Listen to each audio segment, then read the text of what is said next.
Hey, this is Rabbi Shmuel Paulin coming to you from 6 Rebecca Lane in quarantine 2020.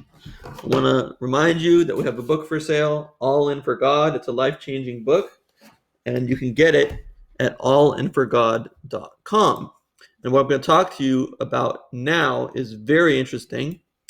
I'm going to talk about Sadhguru and his course, Inner Engineering. And I took his inner engineering course for $75. It's usually $150. So I appreciate that. They made a special COVID-19 discount. And I don't mean to tear the course down, but I am giving it a 5 out of 10 in my rating. And I hope that this critique will help the Isha Foundation to improve. The main problem I see with this course when I took it is that it basically gives you the impression that you'll be like him when you come out. He comes across as very serene and in a state of pleasantness, and who knows, maybe even a state of ecstasy. He's very still and he has a great full body laugh. However, we must realize certain things. First of all, he's 60 years old, so he's seen it all, and that makes a person more calm. And second, he may have been born with a calm, pleasant disposition, so it's a lot easier for him to do it than for us. But the bottom line is, if you take this course, you will likely not wind up with his disposition. If you have anxiety before the course, you will probably have it still after this course. You won't be filled with ecstasy, you won't be filled with bliss. And if you are, the bliss doesn't stick after the course. Bliss is a moment to moment thing. Each situation is different, and you have to meet the situation and react and respond in a way that's blissful if you want bliss in your life. But if you stop thinking in those terms, you will lose it. Maybe you can get it on a mountain in the Himalayas, but when your boss calls you out and gives you more work than you can handle, bliss is as far away from you as it can be. There are also certain contradictions in this course. He talks about the fact that we should have no likes or dislikes. He says that likes and dislikes are killing us emotionally. But to look at things without likes or dislikes requires constant vigilance because we automatically judge things to be good or bad.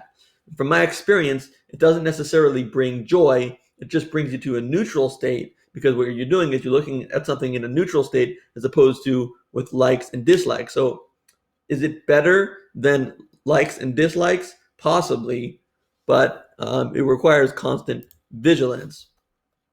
He explains that you have to live in this exact moment. This moment, he keeps repeating that. This moment. Or if you're not, you're hallucinating about the past or the future. And that's a beautiful concept. It's a beautiful concept to live in the present. And I think we're all familiar with that concept. But what you do with the present moment is up for discussion. In my videos, I share 10 ways to approach each moment that are empowering. He just tells you to focus on the moment and leaves it at that. So what you can find on YouTube could be, from people like me, could be superior to what you're going to find in that course, which you have to pay at least 75 bucks for. He says that human beings have just one problem, things not going the way they want. That's brilliant. So desire, what you want, is the basis of all pleasure and suffering. So he asks many questions about what we should do with desire, and he concludes that we can't deny it. He says you want to be able to use it, but you must use it consciously and not compulsively. You must be able to rein it in, put it back in your pocket when it needs to go back into your pocket. And that's a great concept. The question is, what do you do when you're having trouble wrapping up the desire? Like when you're attached to a piece of cake and you're on a diet, or worse, you're a Coke addict. The whole idea of things not going your way and that being the only problem we face is profound, but it's also in his YouTube videos, and we're told that this is something totally different from his videos. In fact, that's not true. There is a lot of overlap, and it is a lot of just him speaking from a little couch and giving over a lot of the same material that he gives on the YouTube videos. He points out that people walk out of restaurants happier than they do from shuls or churches because, he says, praying to something we know nothing about is madness. And that's not really the problem with church and shul. It's not the fact that we don't know what we're talking about. The problem with churches and shul is they need to work a lot on how to give a proper sermon that inspires people. And then they will come out more excited than they would from a restaurant. And he, in general, mocks the organized religions who think that they can know about God. And what he fails to realize is that every single religion admits, whether they're organized or not, they admit that they don't know everything about God. Every single one. And that's what we should be working on. Reading the Bible, because that's God's revelation to 3 million people at Mount Sinai 3,000 years ago. It's a tradition that's passed down from person to person, 3 million people to millions of people, going all the way back and leading to us. And it's a rock solid tradition that we have a revelation from God. And that lets us know certain things about God. We can't know everything, but what we can know, we should know. And we should try to close the gap as much as possible. He wants you to say, I don't know, period. I don't know. And then through I don't know, you come to enlightenment. I would say, no. You come to enlightenment through learning. And what you can know about God is what you should learn. We can find things that we know about God in his revelation, also known as the Torah, which he seems to know nothing about. And he really contradicts himself, because when he speaks in front of these huge crowds, and he speaks in front of huge crowds, is it all about I don't know, or is he emphatically talking about things that he truly believes in? He does know. He does think he knows, just like we all think we know what we do know. And we all recognize that there are things that are beyond us. You can't know all the things, but whatever you can know, you should try to know. So says Maimonides, you should try to lessen the gap. He talks about looking at yourself as a speck in the cosmos, and you will be blissful. I learned this from a rabbi, so it wasn't totally new to me, but it's a good concept to know. In your mind, you should go into an airplane and look down on yourself. It's humbling and heartwarming at the same time to realize that God is taking care of such small things that we are. Great stuff. Almost half the course is doing meditation with a picture of Sadhguru on the screen, which I found creepy, and just staring at his face for half an hour. And it makes me feel a little bit like they want us to worship him. Meditation is great, and science has proven that it has lasting effects. But if this is the bliss that he promises, it won't last when your car breaks down and you're late to work and your kids are screaming. He says that life can be a wonderful game. And this is what I call the game lens in my videos. And it's just 1 out of 10 ways you can approach each moment powerfully. And I'll leave a link in the description to my video, which talks about the 10 lenses. This was just a one-liner that he threw out, and it needed to be explained more with examples of how you make life into a game. He talked about someone calling you an idiot and realizing that that's just a word. And that's a good way to break down negativity and take the bite out of it. Realize it's just a word. It's a great lesson for insults. But I don't know what utility it would have in other situations if your boss insults you and gives you a whole lot of work, more than you can handle. you're going to have to look at those words as more than just syllables. You can't let it go by without judging it. Says you can and you should respond to absolutely anything in the entire universe. He calls that being responsible, response able, which left many people feeling confused because it sounds like he's saying you're on the hook for everything that goes wrong in the world. He wasn't really saying that. Really, he was saying something more simple. He was saying that everything is a part of you.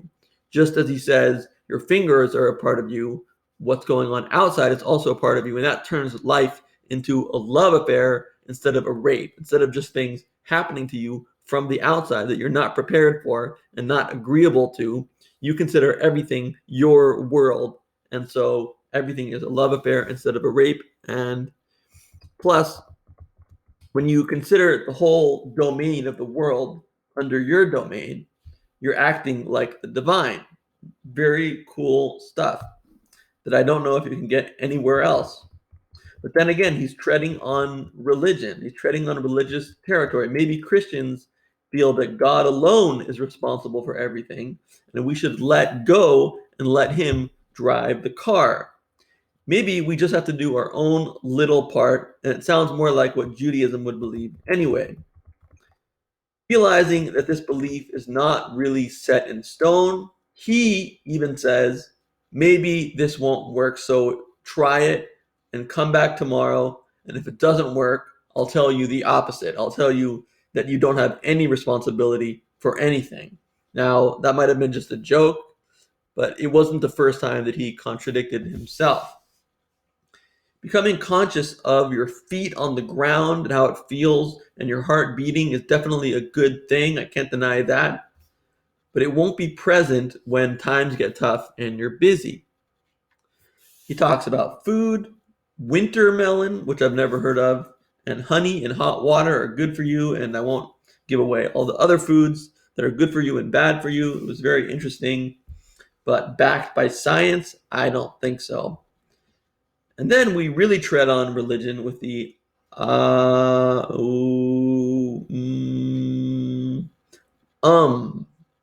It's a calming and sound that also leads to creativity. You're supposed to do it 21 times or 45 times, or there's a bunch of numbers that you should do it. Now, let's face the reality here. Is Hinduism. We were told by the program and the webinar before we bought the course that you can be of any religion. They said what we're teaching you is just a method or a technology. And it's hard to buy into the word technology when you're just learning self-help. It's maybe something that they picked up from Scientology to make self-help seem fancy. But the whole thing makes me wonder if Sadhguru is actually actively trying to convert people into Hinduism, because that's exactly what his course does if you swallow it hook, line, and sinker. He attacked Christianity and Judaism when he said that amen or amen is without the n. So we're also saying You're trying to say that Hinduism is the truth that is distorted by Judaism and Christianity, but Hinduism is what's real. It's a push for Hinduism. But you can't just drop the un. You can't just drop the nun from amen. It's not amen. It's not It's not a calming, creative sound. It is an acrostic that says, that means El Melech Neman, the God the King is trustworthy to fulfill what the person just said. So it's not there is an N at the end, and you can't deny that there's an N at the end, and because the N is there because it's an acrostic to say how God is trustworthy. He said you could have a love affair with your breath. That's a beautiful concept. He took a swipe at Judaism again when he said that Jesus was only killed for trying to stop the business going on in the Holy Temple. This is just historically wrong. That's not the reason Jesus was killed. If you believe the Romans killed him, he was killed because He had too much of a following and therefore was a threat to the Roman government. And if you believe the Pharisees somehow persuaded the Romans to kill him, they did it not for what he was trying to stop, the business going on in the Holy Temple. They wanted to stop it as well. But they did it because he seemed to be creating a new religion that was going to replace Judaism, and they didn't want Judaism to be destroyed.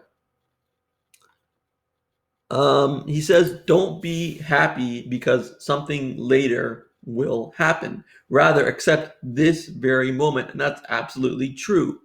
We must learn that it's all about the journey and not now. If your journey is to get $1 million, you won't be happy the whole time that you're getting $1 million. And if you get it, you'll be happy for a few minutes, and then you're going to go on to getting the next $1 million. You'll never be happy unless you enjoy the journey. He says, the biggest thing that will bliss you out is the fact that you're alive, just your aliveness. And that's very true. It works for a little while. It worked while I learned it from him, but it doesn't work all the time. I'm sometimes depressed and then thinking about how the fact that I'm alive has no effect on me at all.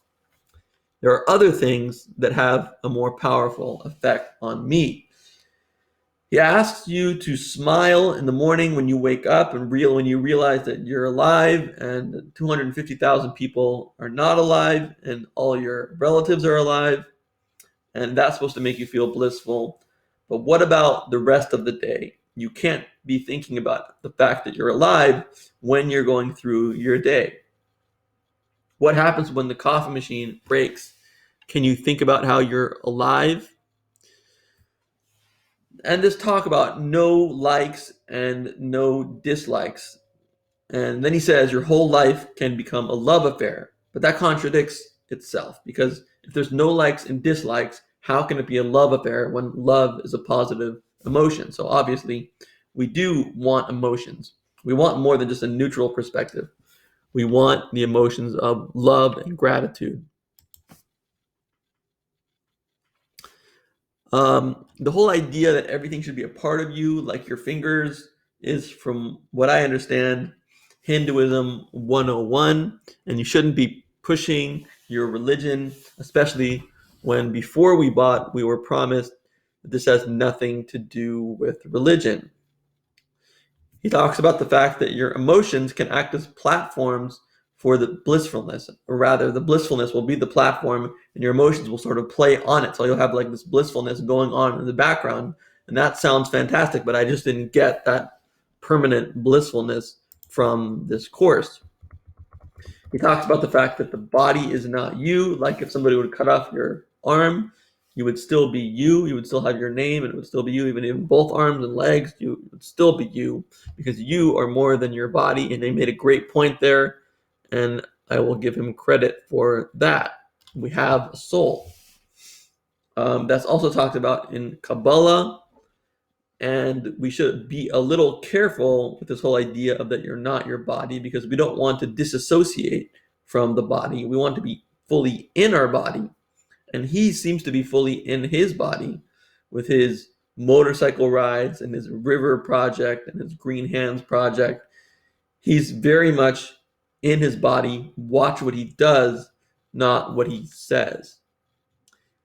At one point, they show footage of people kissing his feet and crying tears of joy. It's like the Beatles, while he puts paint on their third eye, which is between the eyebrows and above a little bit. That's not Hinduism. Another point, there's tons of overlap between the YouTube videos and the course. And if you don't realize that, you haven't watched enough of the YouTube videos. So why am I paying for this when I could get it for free? There's also a ton of overlap between this course and Hinduism. And they seem to think, because it's true, they think it's true, it's a science, it's a technology. Well, not everyone agrees that it's true. So to us, it's just Hinduism. The marketing, the selling point is him, Sadhguru himself. He seems to be blissed out. Maybe he knows something we don't know. Maybe he has something that he's not sharing with us. He doesn't have to eat much. He seems not to have to go to the bathroom much. He takes surgery without anesthetic. He rarely gets sick. He has a wonderful full body laugh and a calming presence. But I ask you, how many of those qualities was he born with, and how many are from his work? Some people are born calm because you can't just get blissfulness and it sticks. It requires work and maintenance on a minute-to-minute basis. An annoying thing about the course is that you can't go back on the videos. You can only go 10 seconds back, and you can't go forward at all, and you can't watch it again once it's over, as far as I understand. Correct me if I'm wrong in the comments if that's wrong, but I don't see how you can take the course again. It goes in a certain order. For $75, the videos should be ours to keep. We should be allowed to download them. And now my video is over, and I don't want to discourage people from bettering their lives. That's the last thing I want to do. So if you really feel this will help you, do it. But go in with open eyes, because that's the only way to go into anything. Am I glad I took it? If I had to do it all over again, would I take it? Yes, I would take it. I think you'll learn some valuable skills to increase your pleasantness. But is it all it's cracked up to be? No. You won't be another Sadhguru when you come out. But there is a good chance that you'll wind up a Hindu when you come out. A very good chance. I hope you enjoyed this critique, and I wish you all to know the pleasantness of knowing God with your soul in this very moment. God bless.